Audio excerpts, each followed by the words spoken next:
My in-laws booked a family vacation and forgot to include me, so I booked my husband and me a trip to Bali instead. For 6 years, I'd been invisible to the Whitfield family. Not obviously excluded, just conveniently overlooked. The group chat messages that arrived after plans were finalized. The photos I was cropped from. The family dinner scheduled when they knew I worked late shifts. My husband Colton always made excuses for them. Mom's just old-fashioned, give her time. But time had only made things worse.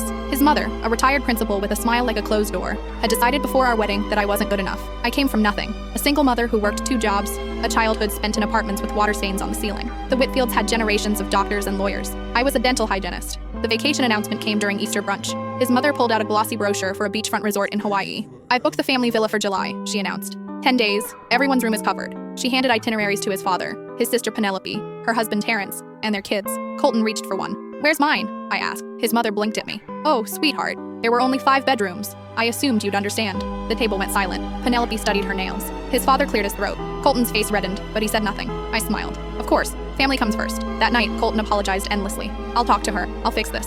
"Don't bother," I said calmly. "I already fixed it." I showed him my phone. 2 first-class tickets to Bali, a private villa overlooking the ocean, 14 days of paradise, departing the same week as Hawaii. I used our savings, I admitted, but we deserve this. Colton hesitated. I watched him wrestle with decades of conditioning, the invisible leash his mother had always held. "She'll be furious," he said quietly. "Good." The fallout was spectacular. His mother called 17 times the day she found out. Penelope sent a 3-paragraph text about family loyalty. His father left a voicemail about disappointment and priorities. Colton didn't respond to any of them. In Bali, something shifted between us. Without his family's constant presence, I finally saw the man I'd married. Funny, attentive, genuinely happy for the first time in years. We talked about things we'd avoided. His mother's control. The silent ways he'd enabled her treatment of me. "I'm sorry," he said on our 5th night watching the sunset. "I should have protected you. You're doing it now," I replied. "That's what matters." On day 8, his mother made her move. She tracked down our resort somehow and called the front desk claiming a family emergency. When Colton called back, she sobbed about chest pains and hospital visits. We nearly flew home. Then Penelope texted, "Mom's fine. She's just mad you chose your wife over us for once."